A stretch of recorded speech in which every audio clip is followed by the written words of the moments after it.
I'm Tony Bruschi. Welcome. We hope you've enjoyed our coverage on the trial of Alex Murdaugh. This is a look back at some of the key moments and conversations that we've had over the last several weeks regarding the case. This is a podcast that seeks justice. Justice for the lives stolen by those in society that hide amongst us every day. Hidden in our towns, cities, and countrysides, the places that we work, and sometimes in our very own homes. This is Hidden Killers. Welcome to the podcast. I'm Tony Bruschi. Be sure to press subscribe wherever you download podcasts so you don't miss any of our episodes and breaking updates on the cases that we are following for you. If you'd like a commercial-free experience, you can get that through Apple Podcasts. Even try it for 3 days free right now.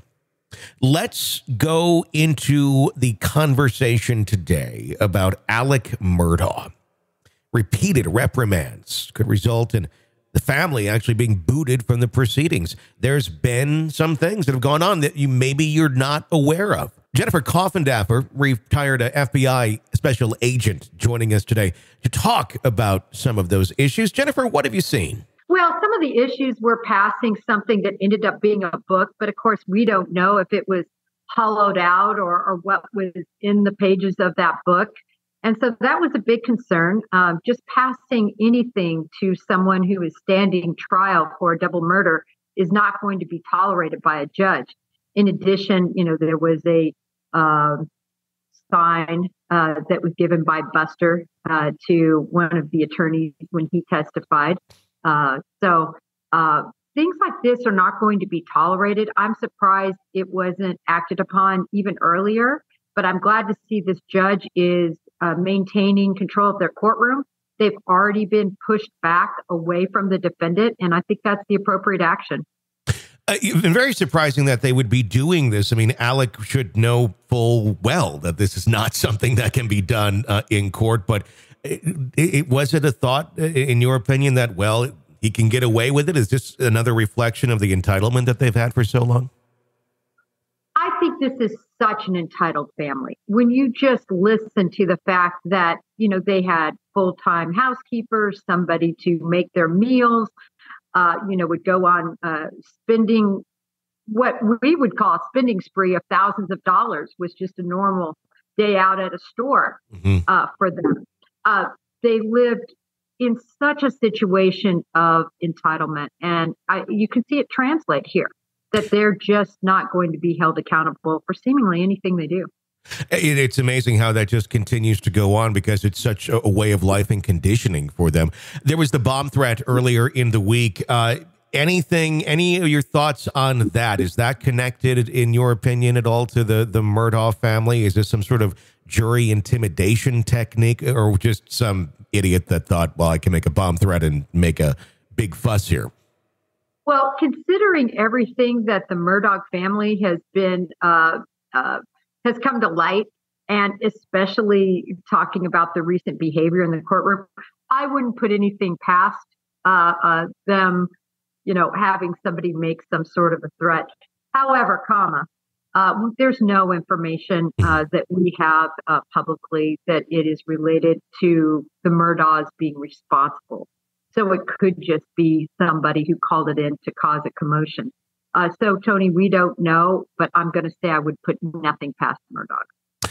I 100% agree on that. If you're someone sitting on the jury right now, is there any cause for concern for your own well-being or your family's well-being, knowing the history of this family, or assuming the jury doesn't know much of the history of the family? But if you just knew a bit of the past, not necessarily much about Alex's case, but the lengths that this family will historically seem to go to protect itself. And you are there deciding the fate of its, current, leader or former leader, if you will.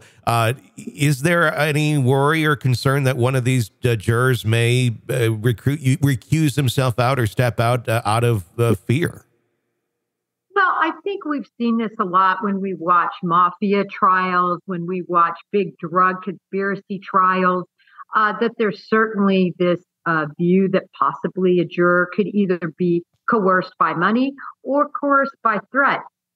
This is kind of a little microcosm of something that we see in these other situations.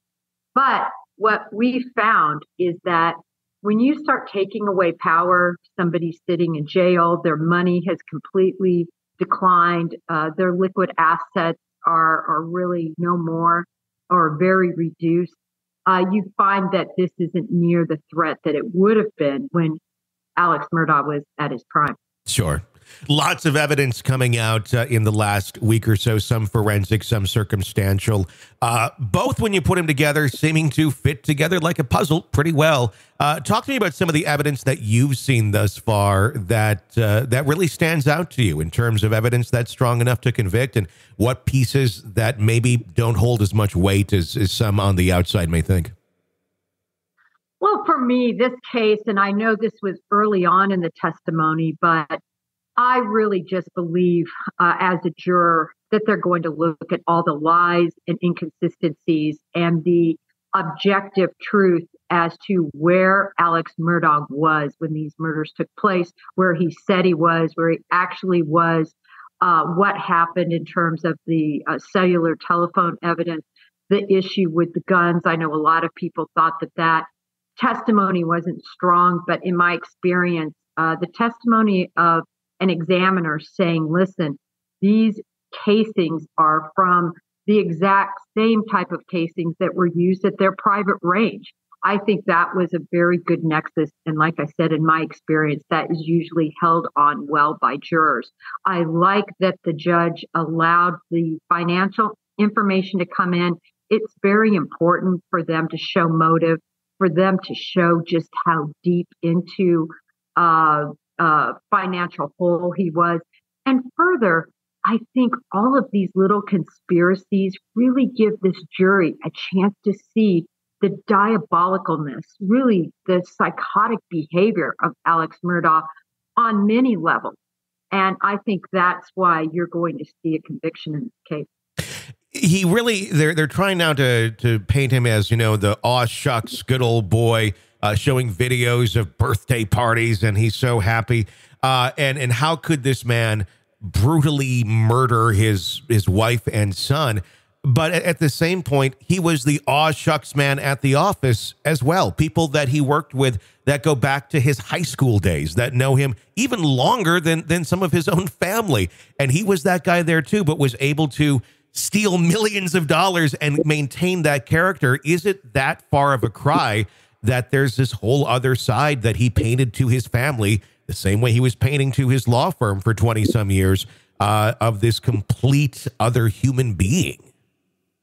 Completely agree with you. He was truly a dichotomy, a true Dr. Jekyll and Mr. Hyde, who could laugh and ingratiate himself in high society in South Carolina, and nevertheless commit terrible crimes, terrible financial crimes that cause great harm to so many people.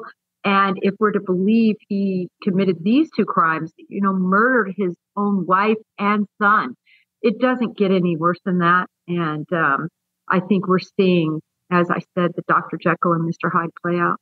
How damning is his voice on tape? That dog call, was that like the dog call of death for Alex Murdaugh, where it's just so simple, but that puts him where he said he was not moments before this murder took place. And obviously it's voice, his face is not there. There's of course vocal recognition techniques that can be used, but even you said some of the strongest vocal recognition just comes from friends and family, and everyone is saying that is definitely Alex. Yes, that's the best form of vocal recognition. You can put your charts and graphs and you know, show highs and lows, but what really is convincing is the people that have heard his voice day in and day out for years and years and years recognize that voice as him. And I think it's extremely damning. It basically discounts everything he told law enforcement as being very self-serving and really just a bundle of lies to cover up, it would seem, this murder. It just keeps going and going. Nothing will stop Alex Murdaugh, it seems. Jennifer Coffindaffer, retired FBI special agent, thank you for your insight. As always, a pleasure talking with you. Be sure to press subscribe wherever you're downloading podcasts so you don't miss any of our breaking updates and discussions on the cases that we are following for you right here. You can follow me on Twitter at TonyBPod. Until next time, for all of us, I'm Tony Brisky. Thanks for listening.